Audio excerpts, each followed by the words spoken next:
Good morning. Welcome to the Unitarian Universalist Congregation of Flint. My name is Jim Newtown. I'm your worship associate today. If you are new to us, let me tell you a bit about our church. We're an inclusive church. It welcomes everyone, regardless of their income, education, or sexuality. If you're searching for a church that believes the most important things are love, the quest for justice, and the use of reason, then our congregation might be right for you. If you would like more information about Unitarian Universalism or our congregation, please contact one of our ministers or our office, and that contact information can be found at uuflint.org. Our regular ministers are Reverend Jerry and Lynn Kerr. Today our speaker is Dean Drake, who is a regular visiting speaker. A couple of announcements. Take some time in the next few weeks to view the online award-winning movie, The Eagle and the Condor. Then join our movie discussion night on Wednesday, December 1st at 6 o'clock. This documentary has won multiple awards and is uniting Americans in the movement for indigenous rights and climate justice. See your e-update for details on how to view the movie anytime, and then join the Zoom discussion group on December 1st. There are several opportunities for holiday giving this season. We need gifts for 25 children through Angel Tree, plus gift cards and other needs for 8 other charities that the church supports. If you didn't notice them, check out the boxes in the entryway for that purpose. Unfortunately, there is a December 12th deadline. So again, please see the e-update for details or contact Raina Bick. Let us light our chalice.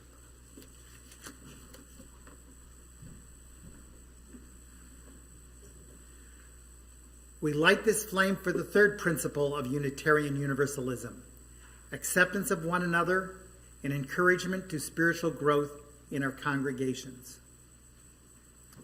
Please join me in reciting our covenant.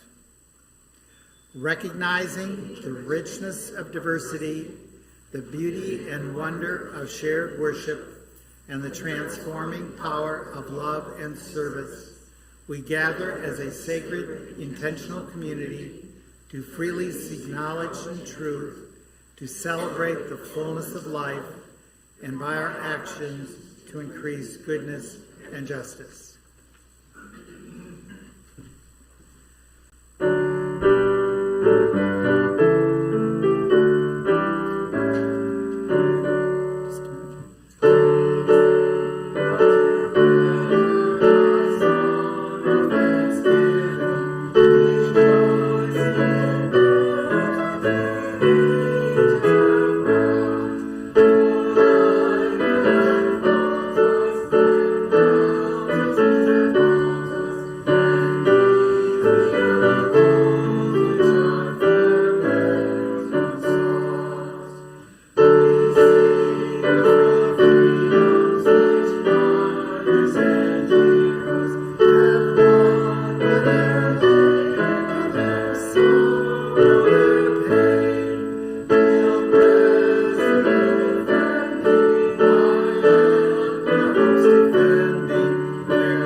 opening words today are by Edward Everett Hale. I am only one, but still I am one. I cannot do everything, but still I can do something. And because I cannot do everything, I will not refuse to do something that I can do.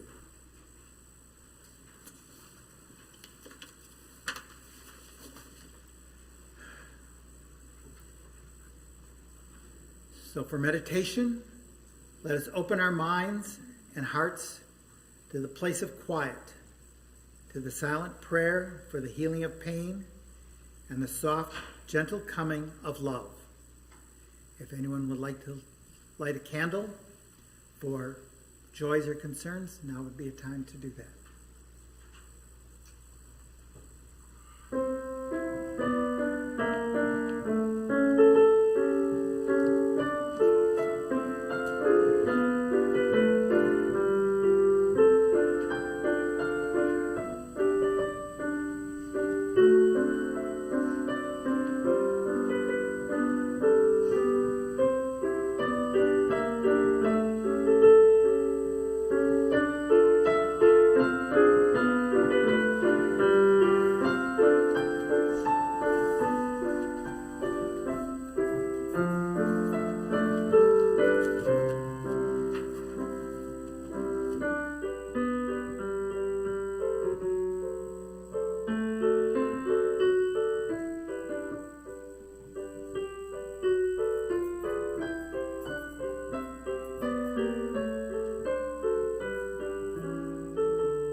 Thank you for having me here. My name is Dean Drake. Most of you know me. I've spoken here quite a few times.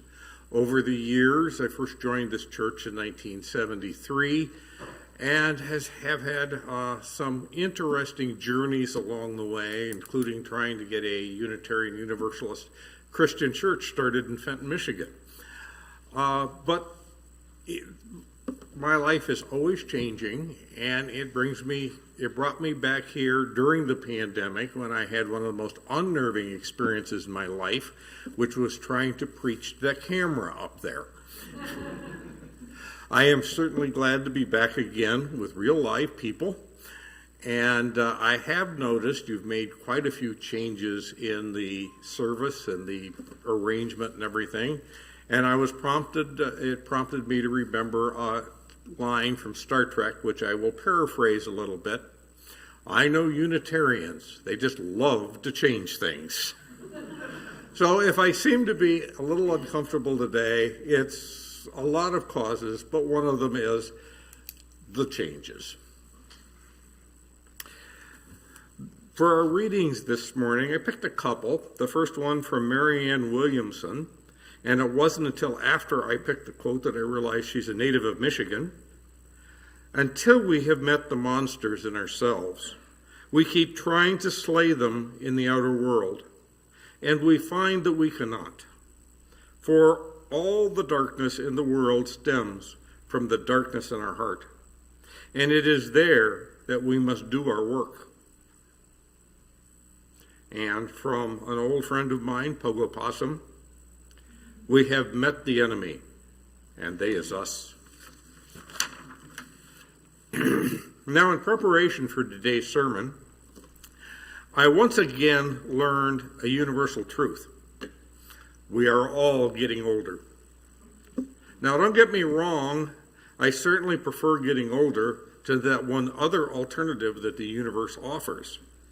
But there are certain adjustments you have to make in your view of the world to account for all the years that you've lived. Take this talk, for example. If I had done this back in 1973 when I first joined this church and called it "We have met the enemy and they is us," it would require no explanation, nor did the fictional character or about the phrase or the fictional character that uttered it, Possum. But that was a long, long time ago, I realized. Pogo's fans are now my age or older. So some explanation is probably in order. Now, I'm looking around the crowd and I see we're all far enough along in our life's journey, I don't have to explain what a newspaper is, or the funny papers, or a comic strip. So that makes it a little bit easier. Possum was created by the cartoonist Walt Kelly. Pogo, along with a cast of animal characters like Porcupine, Albert Alligator, Howland Owl, and Deacon Muskrat, and many others lived in the Okefenokee Swamp in Georgia. The comic strip that became Pogo first appeared in October 1948, just 3 months after I was born. Walt Kelly died in late 1973. A year after President Nixon resigned, which interestingly was partially hastened by the denizens of Okefenokee Swamp. Three aspects of Pogo made it stand out among all the other comic strips that were in the newspaper. First was the work of art, the artwork. As Mort Walker, who, by the way, a cartoonist of his own, he had a series called Beetle Bailey, said in his book Outrageously Pogo, a good many of us used hoopla and hype to sell our wares, but Kelly didn't need to do that. It seemed he simply emerged, was there, and was recognized for what he was, a true natural genius of comic art. He could draw a tree that would send God and Joyce Kilmer back to the drawing boards. The second thing about Pogo was its inherent humanity. While there were only animals that appeared in the entire comic strip, never a human character, it really was all about human beings. The situations, the dialogues, all talked in one way or another about human follies, human frailties, and the human condition. Pogo existed along with a couple of other cartoons, such as Little Abner, that really, in their quiet way, commented about current situations just as much, and about the way we were just as much as they were talking about whatever the situation was they were happened to be set in. I think some of the sayings were probably, of all the sayings that came out of Pogo, other than we have met the enemy and they as us, I like one of the comments by character Porcupine, which I don't even think I have to tell you what kind of animal Porcupine was. He said, "The best break anybody ever gets is being alive in the first place. And you don't understand what a perfect deal it is until you realizes that you ain't going to be stuck with it forever." And the third aspect of Pogo was this. The comic strip was far more than its total of its panels. You would be reading along for days and laugh at the dumb situation one or other of the characters were in, and then suddenly, out of one of the characters' mouths, came a token of wisdom you would keep in the back of your mind forever. "Don't take life so serious, son. It ain't nohow permanent." Or, "The minority's got us outnumbered." Or, "Just by refusing to concede defeat, you can't take over the White House." And of course, we have met the enemy, and they is us. Now, a little digression, which is something us old people do a lot. In fact, when I write a sermon, I have two versions. I have the sermon, and I have another file labeled Sermon Rejects. You will be glad to know, or maybe a little distressed, that the file this time for Sermon Rejects is longer than the sermon. But I'll start with one little sidelight. Over the years, my late wife Janet and I accumulated a lot of books. Now, not as many as my daughter Sarah, who has more books than some public libraries. And we had far fewer books than she has. In our house on Parkin Lane, we had bookshelves kind of scattered everywhere. We didn't have a library. We had some in the living room, some in my study, a lot in the bedroom, and then there were two bookcases in the corner of the stairwell in the upstairs hall. These were Janet's books. And most people that went by them didn't look at them, but those that did kind of did a, "What?"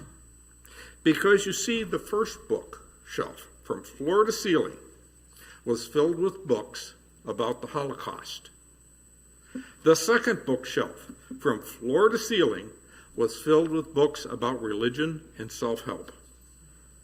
And in her mind, there was a connection. Now, Janet's twin obsessions with the Holocaust and self-improvement began when she was 13 years old. One night, while she was babysitting a neighbor's kids, and she was watching a late-night television show on the Holocaust. Now, again, age, way back then, 3 networks. Most of the channels after the news went away with a test pattern, but some of them kept going with crazy things like black and white documentaries, and this one happened to be about the Holocaust. It was a grainy black and white silent film that was actual film footage, and usually you had, in these kinds of documentaries, had some very ponderous, serious narrator narrating the action.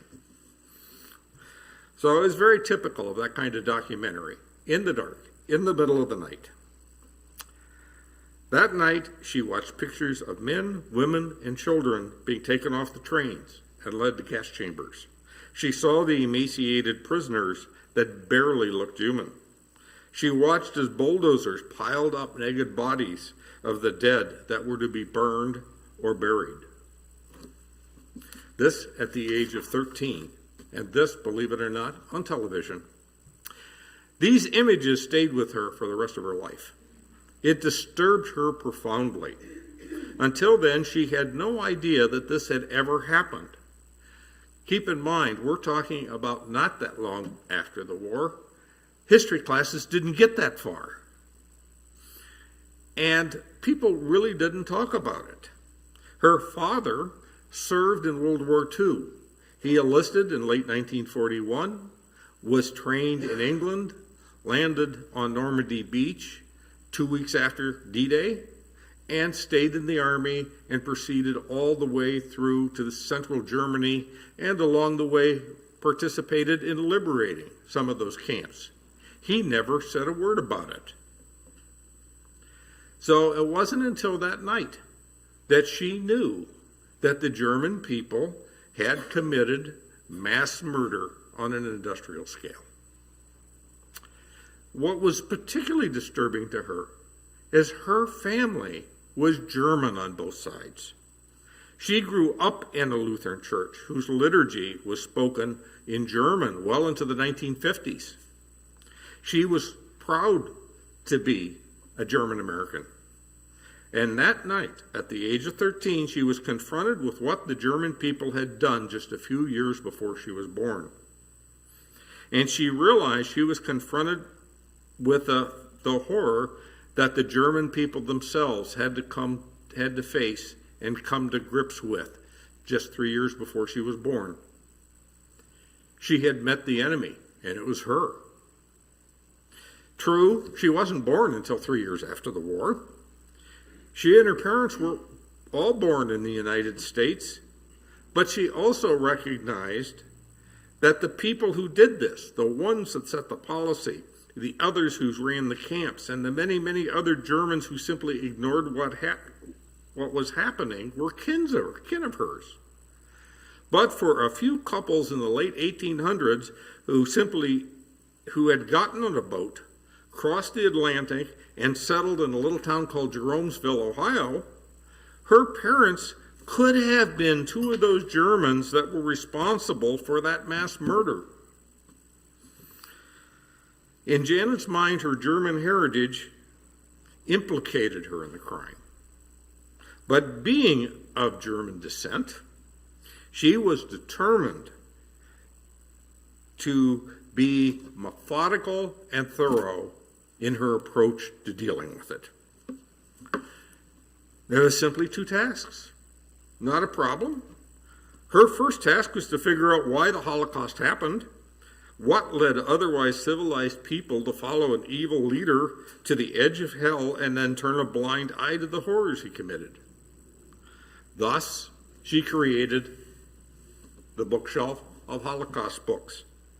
Her next task was to do whatever was necessary to become the kind of person who, if ever faced with such a horrible world, could resist that evil rather than turn a blind eye to it. In the end, however, she never did have to confront that kind of evil, but she did confront another kind of evil, cancer. And I think because of this obsession of hers, she was able to have the strength to stare that evil in the face for 19 years and hold it at bay.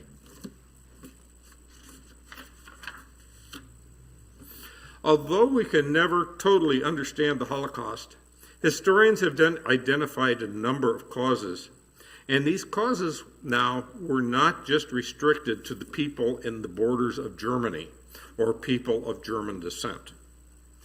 It was the Russians, for example, that in 1903 created a remarkable forgery called the Protocols of the Meetings of the Learned Elders of Zion, a supposed account, but actually a forgery, of notes about the great Jewish conspiracy plotting to take over the world and establishing a new world order. The protocols were accepted by truth by millions in the 20th century, despite mounds of evidence that they were, in fact, a forgery. And that book created the myth that the Jewish people were responsible for Germany losing the war. And the Americans. We Americans had something to contribute to this too. Probably one of the most important component of the Nazi ideology that led to the Holocaust. The American eugenics movement. As described in a UUA report, the eugenics movement was initially catalyzed in the late 1870s by the idea that crime, poverty, disease were genetically inherited, and therefore that a rapidly reproducing underclass was responsible for modern public difficulties. The eugenics movement in the United States reached its peak of power in the Supreme Court case Buck versus Bell in 1927, when it was decided that a 21-year-old Carrie Buck would be sterilized, having been raised in foster care, raped and impregnated, and considered part of, quote, a shiftless, ignorant, and worthless class.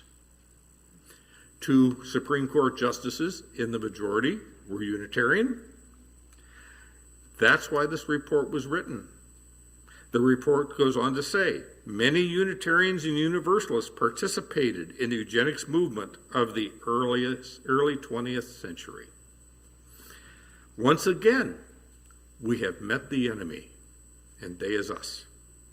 The eugenics movement not only gave the stamp of moral approval and scientific certainty to the racial and class prejudices that abounded in the country and the world, but it also led to laws to do whatever was necessary to keep the shiftless, ignorant, and worthless class from reproducing. The Allies who created the armistice that bankrupted Germany created the hate the Germans had. The Russians wrote the book that focused that hate on the Jews, and the Americans created an example of what to do and how to do it. It took only one more ingredient to turn that into what became the final solution: nationalistic populism. On the Janet's bookshelf of religious and self-help books, there was a complete collection of the works of Dietrich Bonhoeffer. Like Janet, Dietrich Bonhoeffer was a German Lutheran. Bonhoeffer was an outspoken critic of the Nazi regime in Germany. During the war, he joined a secret anti-Hitler group in the German army. In April 1943, he was arrested by the Gestapo and sent to a concentration camp. While in the concentration camp, awaiting execution, Bonhoeffer described in a book the nationalistic populism that took over Germany in this way. It became apparent that every strong upsurge in power in the public sphere, be it one of political or religious nature, infects a large part of humanity with stupidity. The power of the one needs the stupidity of the other. It seems that under the overwhelming impact of rising power, humans are deprived of their inner independence. In conversation, one virtually feels that you are not dealing with a person, but with slogans, catchwords, and the like. Having thus become a mindless tool, the stupid person will also be capable of any evil, and at the same time incapable of seeing that it is evil. This is where the danger of diabolical misuse lurks, for it is in this that once and for all humanity can be destroyed. Dietrich Bonhoeffer was hanged in April 1945, sadly just about a month before the war ended. His words, though, ring true today as when they were written. For as Mark Twain once supposedly said, history does not repeat itself, but it rhymes. When I was growing up, my father had a copy of the protocols of the meetings of the learned elders of Zion, a copy, by the way, that he had gotten from Henry Ford, who printed en masse that book in English in the 1930s. And sadly, my dad believed it to be authentic, despite of how many arguments that I could raise that it was a forgery. Now, my father wasn't stupid. In fact, I believe he was in his own way a genius. But he was chronically depressed. Stupid, no. But the thing is that I learned about my dad, and I think it applies to a lot of other people. They cannot live in a world of chaos. It frightens them more than anything. They must have a reason why everything happens. And that leads you into the dark hole of conspiracy theories. So for him, the protocols of Zion and the conspiracy theories that went along with it provided my dad with the security that someone, even an evil someone, but he felt comforted that someone was really in control of all of this mess.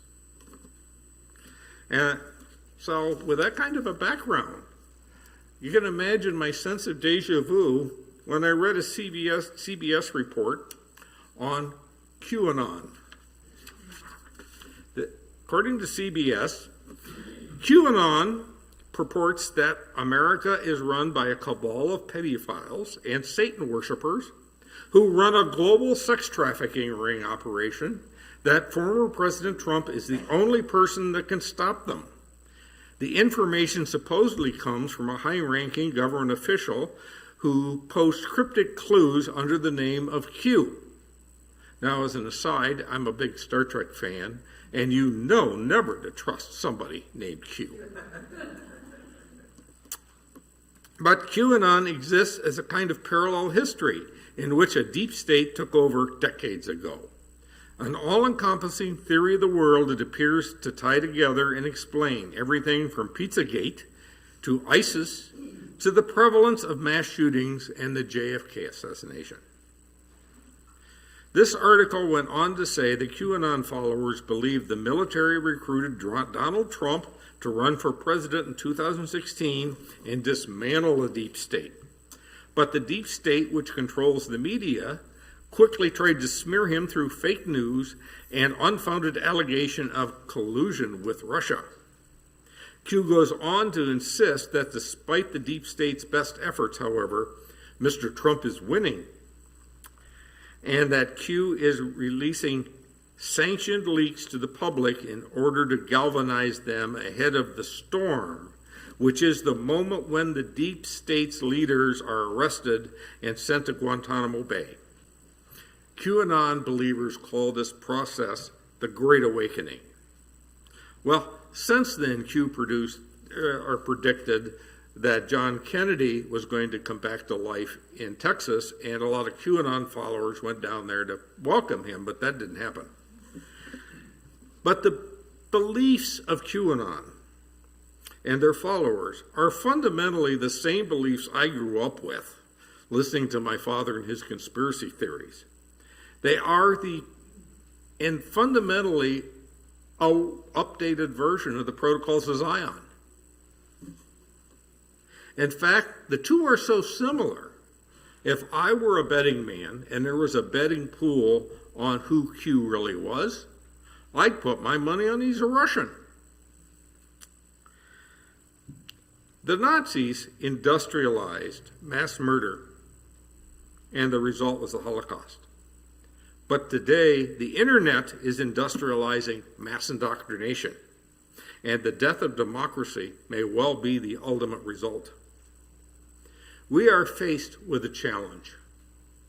How do we prevent ourselves from being drawn into the rabbit holes that the scientifically crafted horror of the social media with its algorithms that develop wants and desires and then fears and picks your brain every keystroke you make to figure out what buttons to push to get you to go ahead and increasingly click on this site and this site and this site and this site, and thereby increasing their numbers and their profits. That's really what we're faced with today.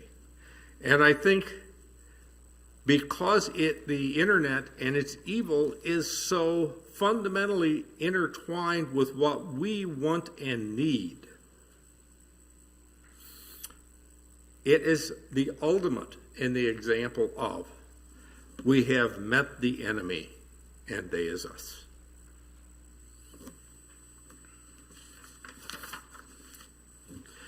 How do you resist something like that? What is the church's role to help you resist? And I think there's a number of things that should be encouraged through the church, through society, and in our own self-help programs, whatever they may be. First of all, I think we need to make sure that we are always open to new ideas. Even when you're an old man, don't stop learning. I joke that I'm overjoyed when I finally find something that's new that I'd never heard of before. It's wonderful. And sadly, at 73, it's getting harder to do. We also must always remember, as Pogo once said, sometimes 10,000 people are right and one is wrong. Sometimes one is right and 10,000 others are wrong. We have to use our God-given talent of critical thinking to figure out which is which. We must treat all people as being worthy of our love and respect, no matter what we think of their ideas. This is probably the hardest of all. In the book, The Desiderata, they say, even the dull and the ignorant, they too have their stories. In fact, as just a little side note again, back when Americans were bombarded with the American eugenics theories, and the people in the all good-thinking people, let's put it this way, in the United States, saw that it was scientific and measurable, and this was something that the country had to do to improve itself. Who was it that opposed the Americans of the theories of the eugenicists? Fundamentalist Christians. Not because they could dispute the scientific foundings, but in their heart they felt that wasn't what God wanted us to do. Even the dull and the ignorant, they too have their stories. And sometimes if we fail to listen to them, we ourselves can be misled down a very, very dark road. And we must also not ever be afraid to change our minds. I know a person I worked with for years who has not changed his mind since he got out of college, and instead doubles down on everything he learned. And he's an economist. He should know better. As they say, economists are notorious for having correctly predicted 7 of the last 2 recessions. They have to have a little humility, but some people don't. Some people are very rigid. But I've come to realize that if I believe the same things that I did 50 years ago, then shame on me, I have just wasted a half a century. And finally, as Pogo said, we are all confronted with insurmountable opportunities. They're there. I have a great optimism. The area that I concentrate on a lot now is climate change. And I'm becoming more excited now than ever that the tools are out there, that it can be dealt with. The frustrating thing is these are insurmountable opportunities because people don't want to take advantage of the opportunities. They instead want to go someplace else. To an engineer, that can be very frustrating. But finally, I want to conclude by saying, in going back to that big shelf of books, self-help books that Janet had, which she read every one, sometimes over and over. Well, shortly before she died, I asked her, what'd you get out of all of that anyway? after all those years of reading them. And she summed it up. What she had learned in all those self-help and religious books. She said, happiness is overrated compared to joy. And I said, naturally, I asked her to expand on that a little bit. And she said something to the effect, and this is how I remember it, happiness is something you feel when you desire something. You pursue it and then you get it. That makes you happy then, but it doesn't last. Then you desire more, either the same thing or something new. Pursue it, get it, and are happy for a little while longer. When your life is about being happy, it is also only about getting. Joy, on the other hand, is both internal and eternal. Once you do the work to achieve joy, it is with you always. If you are joyful, waking up in the morning and seeing a beautiful sunrise makes you forget that the cells in your own body are trying to kill you. Similarly, if it is gray and drizzling outside, the smell of rain-cleaned air and the raindrop-decorated spiderweb outside the window can recharge your soul. If you have joy, you are never disappointed. When your life is joyful, your life is about giving. If you have joy, you don't need any more of anything else. When you are full of joy, what other people need is more important than what you have. When you have joy, the algorithms that the people in Facebook and Twitter come up with don't work because you're not trying to be happy. You can't be made fearful that somebody's going to take your happiness away. So that ultimately, I think, is the ultimate antidote. In the end, we have met the enemy, and he is us. In the battle that follows, may the loving, sharing, knowing part of us emerge victorious over that scared, frightened, and ignorant child that we were when we were first born. This is where the good of the Bonhoeffers in the world can overcome the evils of the Holocaust and QAnon. It's in our hearts that we start and we change. And after that, the rest is all logistics. As Maureen Williamson said, until we have met the monsters in ourselves, we keep trying to slay them in the outer world and find that we cannot do that. For all the darkness in the world stems from the darkness that's in our heart, and it is there we must do our work. And our closing hymn is Let There Be Peace on Earth.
We affirm the goodness of this world. We share our joy for life and stand on the side of love. We share our time, talent, and treasure to continue being a liberal presence in this community. We invite you to join us in our regular Sunday collection by placing your offering in the basket in the back of the church as you leave, or by an online gift at uuflint.org. This church also takes a special collection on the second Sunday of each month to a charity chosen by the vote of the congregation. This is the second Sunday.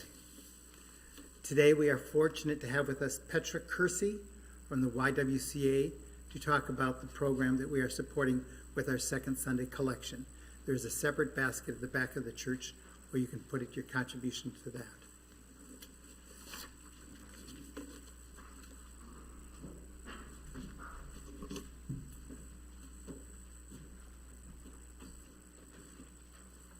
Good morning. I first want to say thank you very much for welcoming me here. And I love that song. It is powerful. And I enjoyed listening to you as well. There's something in learning whenever you're engaged with someone that's teaching. And I appreciate that. Thank you.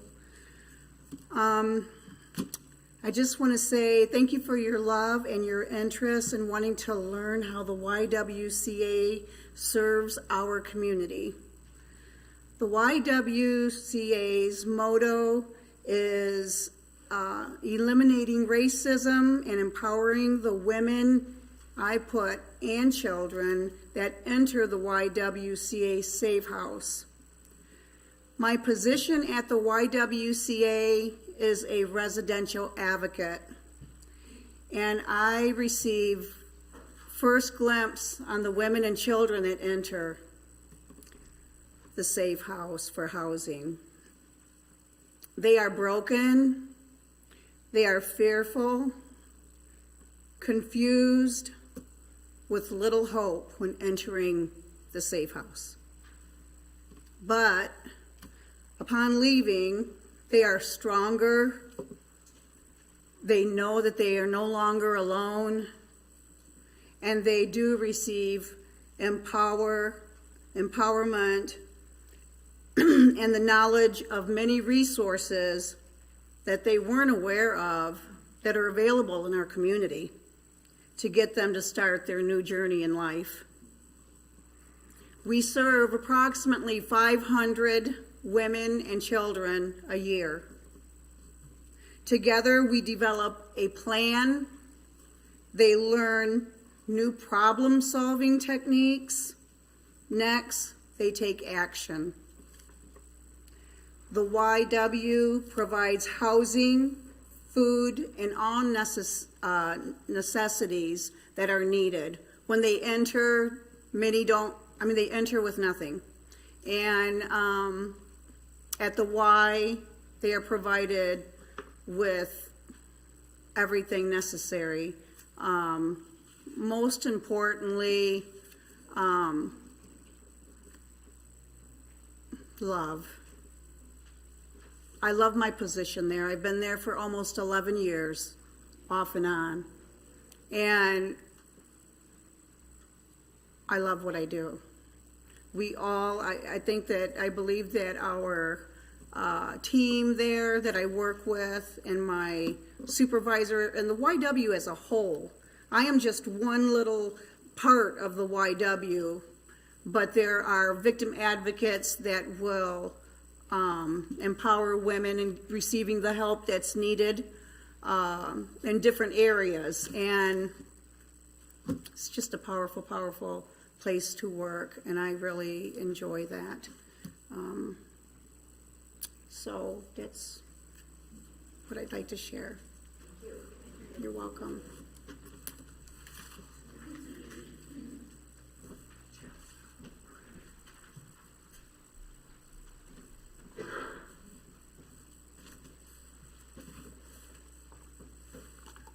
Our closing words are from the back of the hymnal. attributed to St. Francis of Assisi.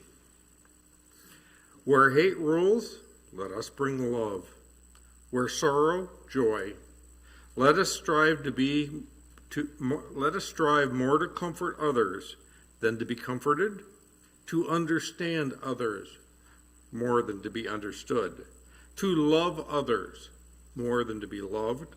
For it is in the giving that we receive, and in the pardoning that we are pardoned.